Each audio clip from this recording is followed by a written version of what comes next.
hati-hati milihkan jodoh anak kita. Supaya apa? Agamanya selamat.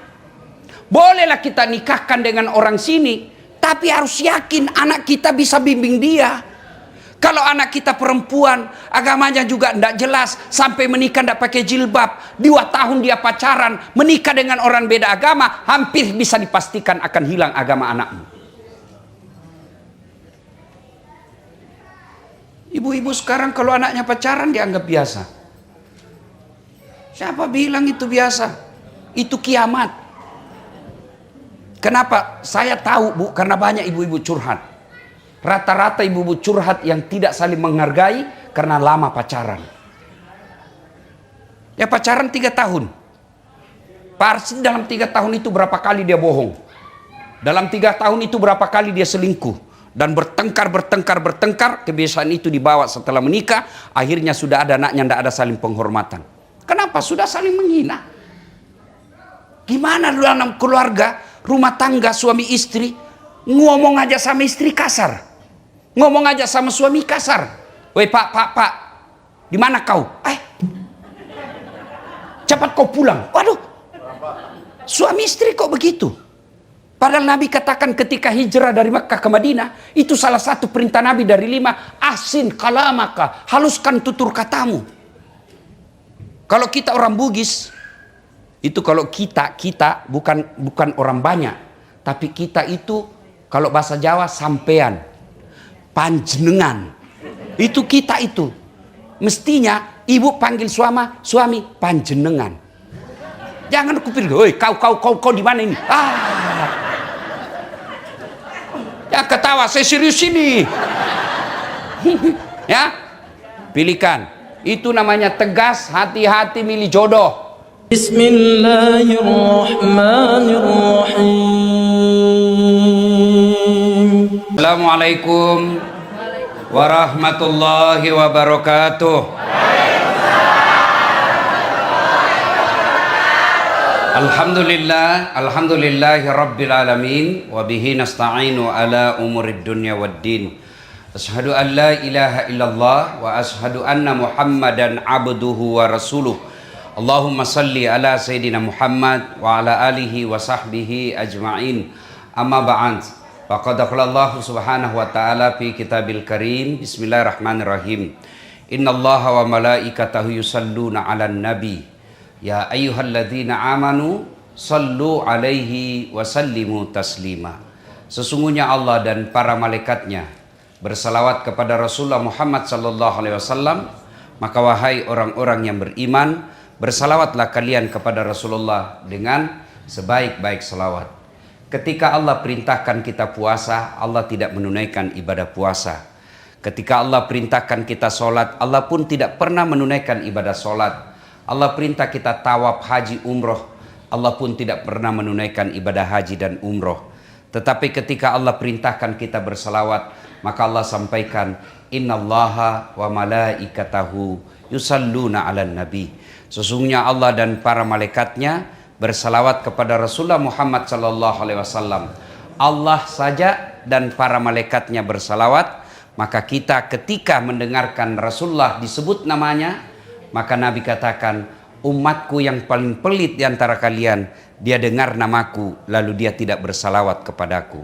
Muhammad sallallahu alaihi wasallam. Ibu bapak, saudara-saudara sekalian, pertama, banyak-banyaklah bersalawat. Yang kedua, ibu bapak, saudara-saudara sekalian, ada pernah dengar nama Yusuf Kalla? Pernah? Beliau kayaknya satu-satunya Indonesia yang 2 kali menjadi wakil presiden. Wakil presiden ke-10 dan wakil presiden ke-12. Ibu tahu orang apa dia? Bugis. Ya kan? Nah, ternyata ibu tahu enggak, Pak Yusuf Kalla itu sepupu sekali dengan bapak saya. Oh.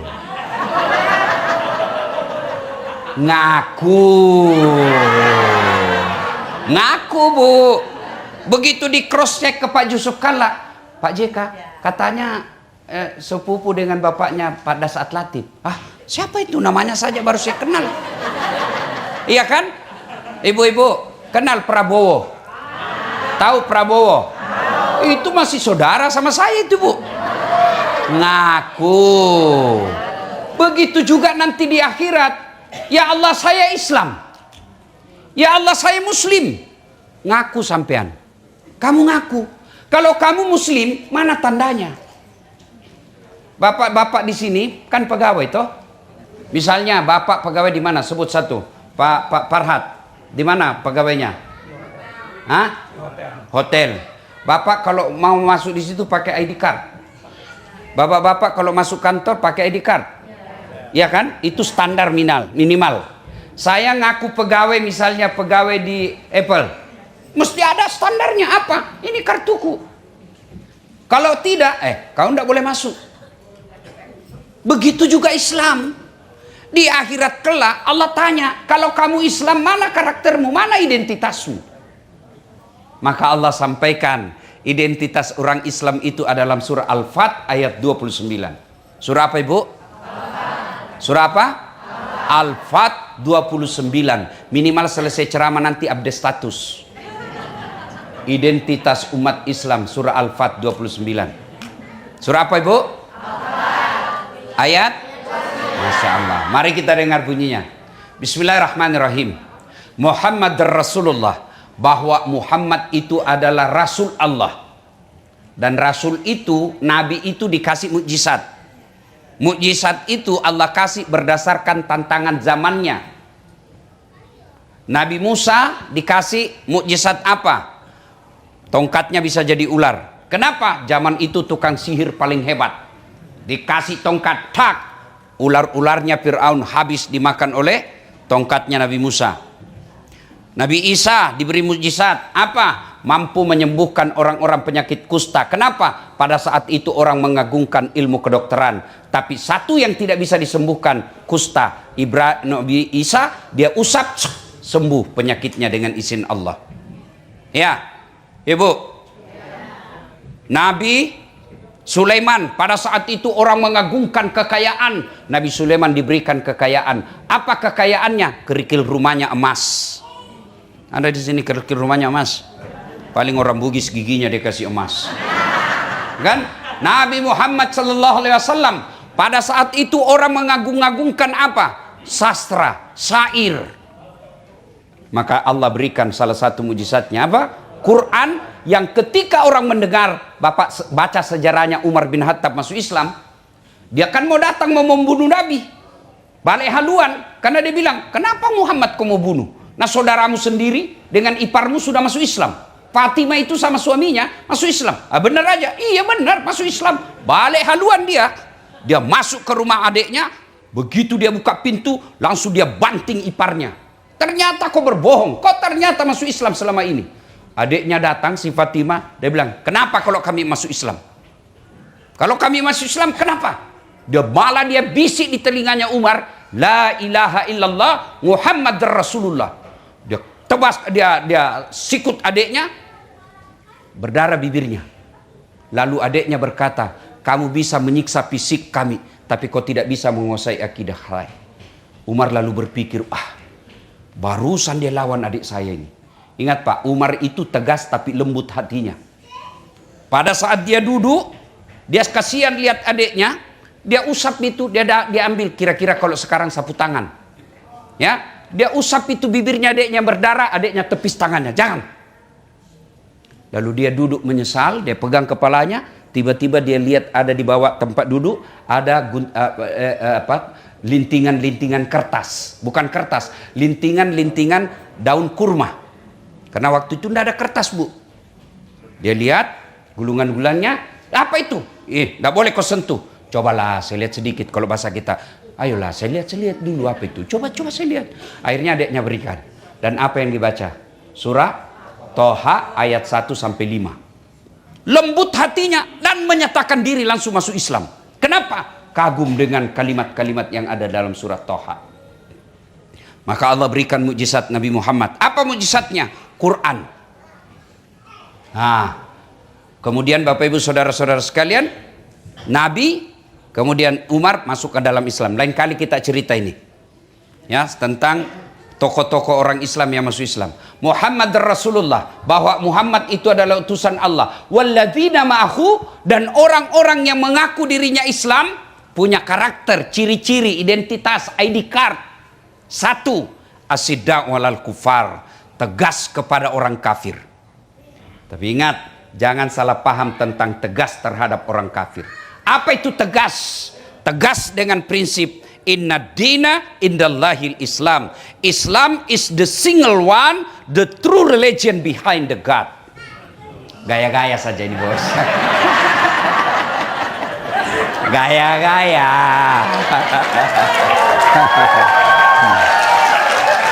Ladies and gentlemen.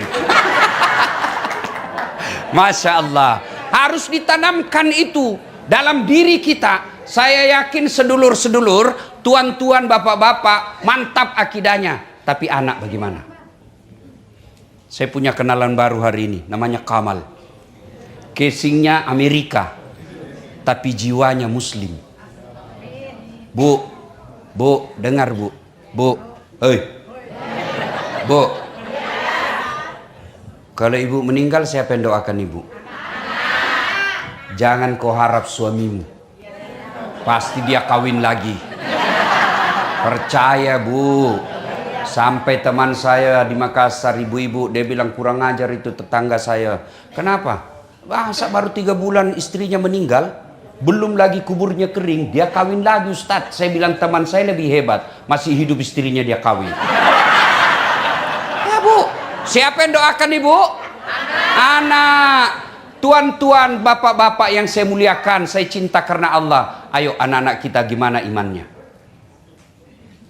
Maafkan saya bu, maafkan saya. Anak ibu bawa kok ndak hadir duduk di sini? Mestinya anak kita duduk dengar dakwah. Bahasanya? Minimal nanti dia duduk, ibu nanti pulang jelaskan apa yang saya sampaikan. Harus bu ada ikhtiar. Nah ibu sekarang, kalau di sini ibu khawatir agamanya anak, ikhtiarnya kirim ke kampung neneknya sekolah. Itulah tugasnya ibu. Sekarang bagaimana ibu yakin agamanya akan selamat kalau sekarang aja ibu tidak bisa kendalikan? Demi Allah, kita akan ditanya. Bapak baca itu sejarah Isra dan Mi'raj. Ada orang tua yang bagus agamanya, sholatnya oke, puasanya oke, hajinya oke, sedekahnya baik. Masuklah dia dalam kalang surga. Ditanya, ya Allah tahan itu bapak saya, itu orang tua saya. Kenapa dia masuk surga? Saya nih masuk neraka karena dia tidak didik saya dengan baik. Tidak pernah saya dikenalkan Islam. Dia sibuk cari nafkah, dia sibuk urus dunia, dia sibuk cari celengannya, sedepositonya. Tidak pernah saya diajari. Kalau saya masuk neraka, kenapa dia masuk surga? Bukankah dia bertanggung jawab kepadaku? Ingat Quran katakan anakmu nanti jadi musuh-musuhmu. Maka Allah katakan, Pak Haji, mau kemana? Mau ke surga. Tunggu dulu, belum selesai urusanmu nih. Siapa itu? Anak bungsuku ya Allah. Ku anfusakum wa ahlikum nara. Itu makna dari ayat, jaga diri dan keluargamu dari api neraka. Jangan sampai bapak sholat subuh tidak pernah dibangunkan anak. Ini penting. Jangan anggap remeh mendidik anak bu. Penting. Kenapa? Karena itulah masa depan kita ketika di alam kubur. Tuan-tuan yang saya hormati, mau tahu masa depanmu nanti di akhirat? Lihat anakmu sekarang. Lihat anakmu sekarang. Kalau dia masih datang ke masjid berjamaah, insya Allah aman deh. Kalau malam Jumat dia masih baca Quran, buka Yasin, insya Allah bisa kita remah. Kalau kita lihat dia masih pakai jilbab, alhamdulillah. Tapi kalau kau tidak pernah lihat dia sholat, usianya sudah belasan tahun, tidak pernah kau lihat dia datang ke masjid jamaah, tidak pernah kau lihat dia pegang Al-Quran, demi Allah itu tanda-tanda bakal sengsara hidupmu di Quran, di kubur nanti. Ngapain kita jauh-jauh merantau cari dunia ke sini? Dunia hanya sementara. Dunia ini sementara. Wa mal hayatud dunya illa mataul hurur. Dunia ini hanya tipu daya. Transit. Dunia aja ini yang hanya paling lama kita hidup 70 tahun. Tapi berani kita merantau ke sini untuk memperbaiki dunia. Kenapa untuk akhirat kita tidak abai? Untuk akhirat kita abai. Itulah anak kita. Didik anak. Pulang ini Bu, bukan ini perkara gampang. Bukan perkara gampang. Saya yakin tidak ada yang mati kelaparan anaknya di sini. Tapi yang mulai tidak sholat pasti banyak. Ini jangan marah dan merasa tertekan. Ini agar kita sadar untuk kembali evaluasi pentingnya menjaga akidah anak kita. Itulah yang disebut asiddaul al-kufar, tegas kepada orang-orang kafir. Bukan tegas itu kita perangi, bukan tegas kita lempar rumahnya. Itu keliru, karena agama kita mengajarkan jangan kau celah Tuhan-Tuhan mereka, jangan kau hancurkan rumah ibadah mereka. Yang kita tegas di sini adalah jaga anak kita. Pertama, jaga caranya, pendidikan anak kita. Jangan ibu bapak berpikir, ini kan cuma pendidikan. Justru pendidikan itulah pintu masuknya agama. 2, untuk menjaga anak kita. Bapak hati-hati pilih pendidikan. Kalau boleh saya bersaran, kalau bapak tidak yakin bisa selamat akidahnya anak di sini, bagaimana caranya bapak ibu bisa kirim ke Indonesia, bawa ke pesantren, minimal 3 tahun, akidahnya kuat, oke, kau kembali ke sini. Kalau ibunya aja tidak sholat, bapaknya tidak sholat, anak kita bergaul bebas, sekolahnya juga sekolah yang tidak pernah belajar agama. Bagaimana ibu yakin agama anak kita akan selamat? Saya baru-baru juga ceramah ke Australia. Saya tanya, berapa tahun? Lebih 40. Berapa anaknya? 5. Agamanya? Yang 2 kayaknya masih Islam. Yang 3 sudah tidak jelas. Dari situ saya, kalau boleh, jangan marah Pak, kalau boleh kerja, kumpul uang, balik ke Indonesia, selamatkan anak-anak kita akidahnya. 2, pendidikan. Yang kedua, nikah. Hati-hati carikan jodoh. Bolehlah dia menikah dengan beda agama kemudian masuk Islam seperti bapaknya si Kamal. Boleh, tapi pasangannya harus yakin pandai agama. Kalau kita nikahkan anak kita dengan non-muslim yang tidak seiman dengan kita, lalu anak kita sholatnya juga tidak beres, hampir bisa dipastikan cucunya nanti sudah tidak jelas agamanya. Maka hati-hati milih jodoh. Ini adik-adik yang masih jomblo di sini. Kata Nabi, kau menikahlah dengan 4 pertimbangan. 1, itu agama. Nabi sudah pesan. Li jamaliha, lihat cantiknya. Cantik penting. Kenapa? Dia hampir 24 jam di depanmu. Iya toh? Baru bangun dia. Mau tidur dia lagi. Mau pergi kerja dia lagi. Pulang kerja dia lagi. Jadi kalau jelek nanti cepat ganti casing. Iya toh? Cantik penting, tapi tidak boleh jadi prioritas. Kenapa? Cantik ada batasnya. Apalagi zaman sekarang Pak. Wow, cantik di medsos, mulus. Oh, kamera 360. Dari mana datangnya cinta? Dari Facebook turun ke WA. Dari mana datangnya kecewa? Setelah ketemu ternyata berbeda. Iya toh? Masya Allah, cantik ada batasnya. Ya, ibu-ibu, 20 tahun cantik, 17 tahun sweet 17, wah memukau satu kampung, tersenyum dia, terpesona satu kampung. 17 tahun balik itu 17, 71 masih ada yang terpesona. Kau aja senyum cucumu lari, dikira mau digigit. Apa? Cantik ada batasnya. Gagah ada batasnya. Bapak-bapak di sini masih cakep semua. Dulu. Sekarang tanya istrimu Pak, tanya istrimu. Saya masih cakep. Kalau dia bilang masih cakep, pasti dia bohong. Ibu-ibu, tanya suamimu, kamu masih cantik? Kalau dia bilang masih cantik, pasti kau dibohongi. Iya toh? Cantik ada batasnya. 2, cantik itu subjektif. Subjektif. Cantik menurut Dasat belum tentu cantik menurut Kamal. Iya toh?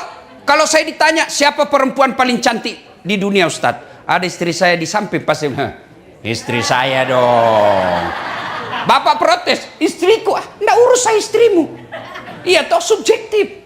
Ada yang suka yang hitam-hitam, ada yang suka yang bening, ada yang suka body gitar, macam-macam. Ya toh? Macam-macam. Iya toh, itu subjektif. Maka adik-adik sekalian, kalau kau menikahi seseorang karena kecantikan, siap kau kecewa. Kenapa? Pasti ada batasnya.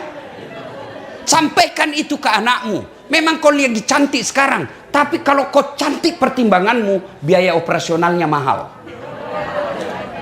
2, kata Nabi, ini cantik. Nabi katakan pilihan cantik, tapi jangan prioritas.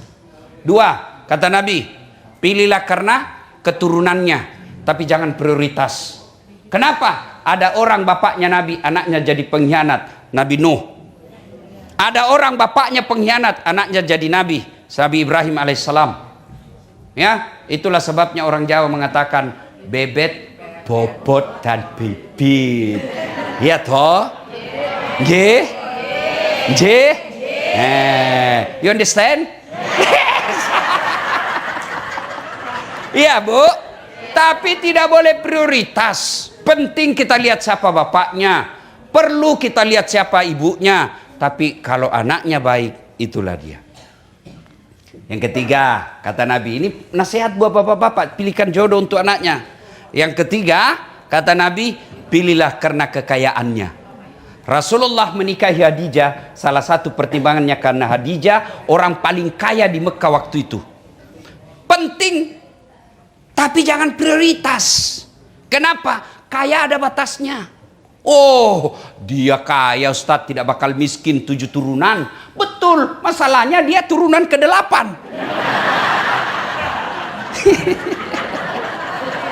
Iya toh. Jangan jadi prioritas. Ya, yang keempat kata Nabi. Dengar. Yang keempat. Oh ya. Coba kita ulang apa tadi yang pertama? Cantik, beautiful. Yang kedua, turunannya. 3, kekayaannya. Yang keempat, agamanya, kata Nabi. Mahasiswa saya bertanya, Ustadz, kenapa agama nomor 4? Mestinya kan agama nomor 1. Saya bilang, jangan salah dek. Agama betul nomor 4, tapi tidak titik di situ hadis. Koma, lalu ada di bold, huruf besar, kapital, kasih tanda centang, lalu di stabilo. Ya kira-kira seperti itu kalau sekarang ya. Kata Nabi, utamakan agamanya, karena dengan agama kamu akan dapat semuanya. Ada orang cantik Bu, cantik betul, tapi akhlaknya kesurupan. Iya toh? Iya, iya. Ada lagi mukanya, Masya Allah, akhlaknya baik, tapi mukanya hancur. Iya kan? Iya. Ada lagi kaya, wih tapi mulutnya kasar. Tidak mungkin ada perempuan berkumpul 4-empatnya. Dialah cantik, keturunan baik-baik, anak orang kaya, hafal Quran. Kalau ada bapak ibu tahu di sini, tunjukkan saya. Saya juga masih mau Pak. Iya. Kan susah untuk kumpul ke-4-empatnya. Maka Nabi tegaskan, utamakan agamanya. Kalau dia miskin, maka agamanya akan memperkaya dengan akhlaknya. Kalau dia tidak cantik, maka tutur katanya akan mempercantik kelakuannya. Paling sial dialah jelek, keturunan tidak jelas, pengangguran, agama tidak jelas. Emangnya waktu kau pilih tutup mata? Ya, tuh dengar, ya. Maka hati-hati milihkan jodoh anak kita supaya apa? Agamanya selamat. Bolehlah kita nikahkan dengan orang sini, tapi harus yakin anak kita bisa bimbing dia. Kalau anak kita perempuan, agamanya juga tidak jelas, sampai menikah tidak pakai jilbab, 2 tahun dia pacaran, menikah dengan orang beda agama, hampir bisa dipastikan akan hilang agama anakmu. Ibu-ibu sekarang kalau anaknya pacaran dianggap biasa. Siapa bilang itu biasa? Itu kiamat. Kenapa? Saya tahu Bu, karena banyak ibu-ibu curhat. Rata-rata ibu-ibu curhat yang tidak saling menghargai karena lama pacaran. Ya pacaran 3 tahun. Pasti dalam 3 tahun itu berapa kali dia bohong. Dalam 3 tahun itu berapa kali dia selingkuh. Dan bertengkar, kebiasaan itu dibawa setelah menikah. Akhirnya sudah ada anaknya, tidak ada saling penghormatan. Kenapa? Sudah saling menghina. Gimana dalam keluarga, rumah tangga, suami istri, ngomong aja sama istri kasar. Ngomong aja sama suami kasar. Woi pak, di mana kau? Cepat kau pulang. Waduh, suami istri kok begitu? Padahal Nabi katakan ketika hijrah dari Makkah ke Madinah, itu salah satu perintah Nabi dari 5, ahsin kalamaka, haluskan tutur katamu. Kalau kita orang Bugis, itu kalau kita bukan orang banyak, tapi kita itu kalau bahasa Jawa sampean, panjenengan. Itu kita itu. Mestinya ibu panggil suami panjenengan. Jangan kupikir, "Woi, kau di mana ini?" Ya ketawa, saya serius ini. Ya, pilihkan. Itu namanya tegas, hati-hati milih jodoh. Tegas itu. Hati-hati milihkan sekolah. Baru lahir ini yang mestinya nomor 1. Pilih nama-nama Islami. Coba kalau namanya Kamal, pasti orang bilang Islam. Tapi kalau diberi nama John Albert, orang ini muslim, mualaf. Tapi kalau namanya Muhammad Jamil, pasti orang Islam. Kalau dia perempuan, kasih nama-nama Islam. Misalnya kasih nama apa? Aisyah, Humaira. Jangan kau pikir apa arti sebuah nama. Bayangkan kalau dalam ruangan ini tidak ada semua nama. Bagaimana ibu mau komunikasi? Halo, ada Anu.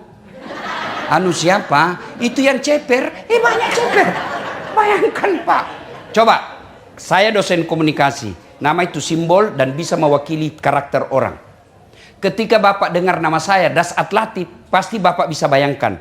Oh, Ustadz Sulawesi, selalu pakai putih-putih, yang selalu bilang beleng-beleng. Itu dari simbol. Maka nama itu penting, Bu. Dan itu bukan cuma di dunia, di akhirat. Sampai di akhirat, anak Bapak kasih nama. Lahir cucu, nah saya kasih ke Khalid. Ini Khalid salah satu panglima perang Umar bin Khattab yang menyeberangkan Islam sampai ke daratan Eropa. Ini Khalid nak. Nah, saya kasih kau nama Sumayyah kalau dia perempuan.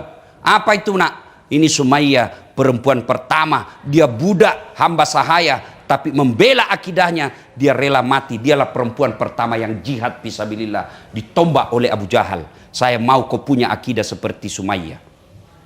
Kasih nama, kau siapa namamu nak? Lionel Messi. Baru PC. Iya kan? Nama penting. Ya, coba kalau nama anak kita ya Humaira, dipanggil ya Humaira, yang kemerah-merahan pipinya. Orang doakan. Ya, itu tegas namanya. Jangan kita keikut-ikutan. Ini untung alhamdulillah saya ingat. Ibu juga hati-hati, sudah menikah tidak boleh itu nama suamimu di belakang. Tidak boleh, tetap nama bapakmu. Itu budaya barat itu, Bu. Misal istri saya, ini bapak-bapak ini yang salah juga. Kenapa mesti nama suami namamu di situ? Ya misalnya saya, istri saya namanya Naura Nasrun. Jadi kalau saya ganti di situ Naura Dasat, berarti anaknya si Dasat. Iya kan? Itu budaya Eropa. Budaya Muslim Naura Dasat, anak saya. Makanya sama-sama Naura. Mamanya namanya Naura Nasrun, anak saya namanya Naura Dasat. Boleh Dasat di belakangnya, tapi ada kalimat Naura istrinya Dasat. Boleh kalau begitu, tapi kan repot.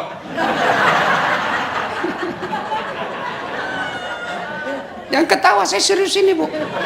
Ya, itu nama penting. Itu bagian dari ketegasan. Bapak kasih nama anak ke barat-baratan, kan tidak jelas agamanya. Coba kalau langsung dikasih nama Muhammad Ibrahim, orang pasti bilang Muslim dia. Dan coba lihat itu, nama Muhammad. Saya kemarin jalan-jalan, tidak tahu daerah mana itu, yang ada bintang-bintang situ. Tuh. Saya cuma pancing kau juga. Ibu ini, dia tunggu saya salah Pak.